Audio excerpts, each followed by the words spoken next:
I'm in the production track. When I looked at FIEA, it was one of the things I was in undergrad actually was a lot of project management, a lot of organization scheduling.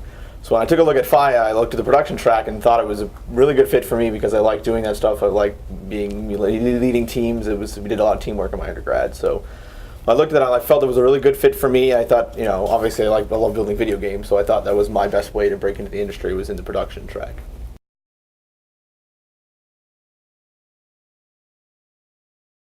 On the team I am now, I'm mostly an associate producer. I do wear a lot of hats, various things. Some days it's mostly meetings. That's the life of a producer sometimes, is meeting after meeting. But I do various things, like I said before. Organization scheduling is kind of my key role. But I also do get dirty with the engine. I've built levels. I actually implemented the UI. Most of it, though, is solving problems, removing roadblocks for the team, making sure the artists don't have any problems, the programmers aren't struggling with the artists, just to make sure that the whole team is communicating effectively and removing the roadblocks.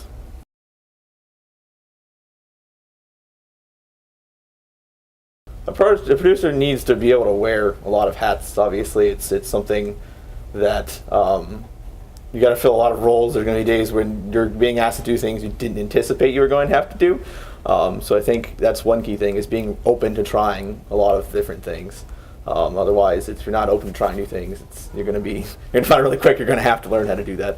Obviously, communicating effectively across the team, you kind of have to be technical enough. You have to understand a little bit of the scripting and how programming works, like loops and things of that nature, and understand what the programmers need from the artists and even from producers. And then on the artist side, you have to be understanding of the technology. And on the art side, like all the various shaders and texture sizes and all the technical information, so you can bridge the communication between the two.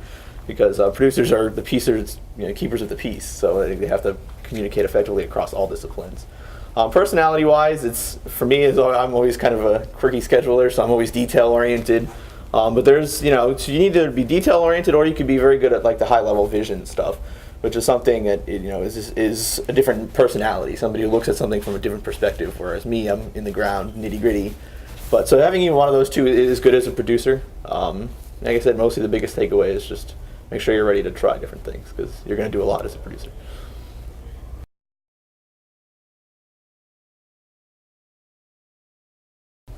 The expectations of coming into FIEA was that I'd get industry experience working with the tools, get used to the terminology, kind of become a developer. So it is kind of like boot camp per se. And you can come here and you expect to get out of this feeling like a developer. And really quickly I did. I actually got a chance to go to GDC in February.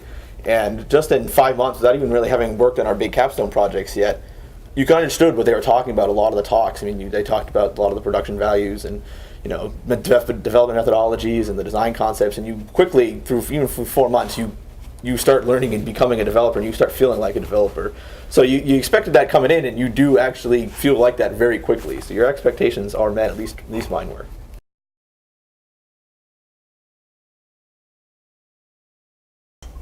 I didn't expect to be, distracted quite as much.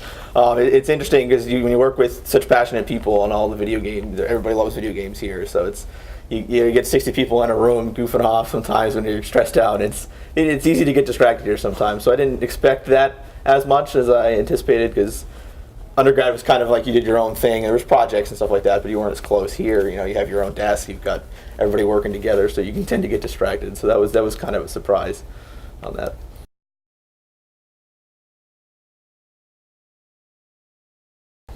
Yeah, my undergrad, we did some collaborative stuff, but it was mostly smaller teams. And the difference between, I say, undergrad and FIEA, in undergrad, people did the collaborative work as they had to.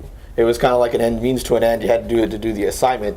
Whereas here as FIEA, you're working with a group of people who are actually passionate about what they're doing. They're here because they want to make video games.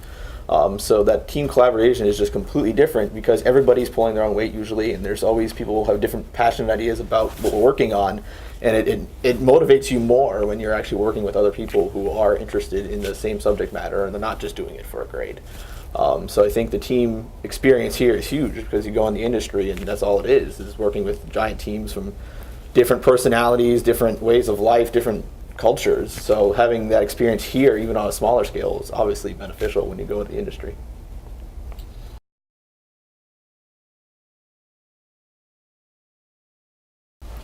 changing and adapting my personal work style.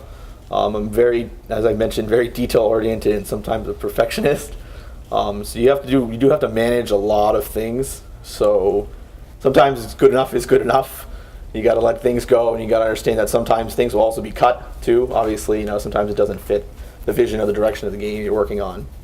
So kind of tailoring your personal work ethics to kind of fit the rest of the team. You have to understand that other people have different work personalities and different ways they communicate across that. So you have to kind of work with that and kind of adjust and adapt to your team. So that, I think that's been the biggest challenge for me, is kind of letting go my tend to want to make sure it's absolutely perfect when good enough is good enough, and we have to move on to the next task.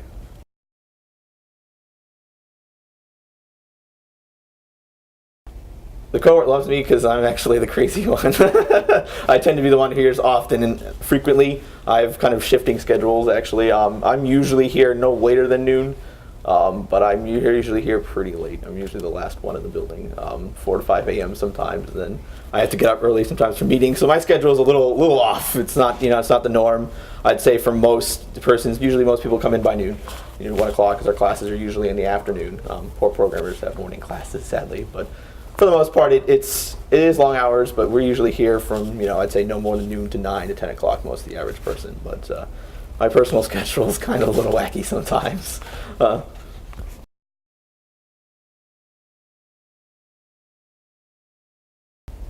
Yeah, I mentioned distractions earlier. I think that getting a good pair of headphones would have been something that would have been a good warning.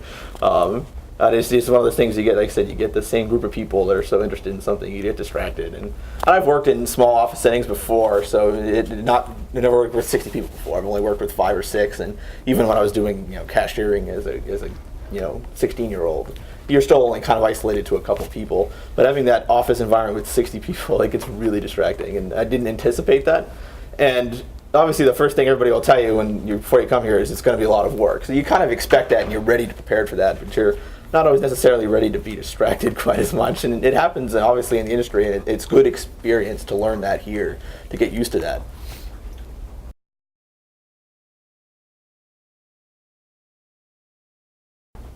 Probably working with different personalities. Again, everything's such team-based and such project-based that you get to work with so many different people. And obviously, again, that's the way it's going to be in the industry. Is you're always going to have different challenges. And as a producer, having worked with more personalities, the better you get at handling different situations. So I think that's been the most beneficial thing to me, is just having that experience working in large teams.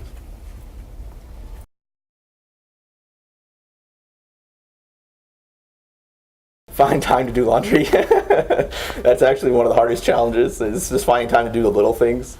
But you still need to do them. Find something that helps you de-stress, because obviously we get pretty stressed out here, and there's a lot of work, a lot of busy things to do. So we always try to find some time to yourself to relax a little bit. Otherwise, you'll burn out. Also, from a production standpoint, actually read a lot of different topics, read a lot of books. From a design perspective, it helps garner different ideas if you have more knowledge in a topic. But overall, yeah, just find something that you can relax with every now and then. Otherwise, you'll get stressed out pretty quickly. Good headphones too.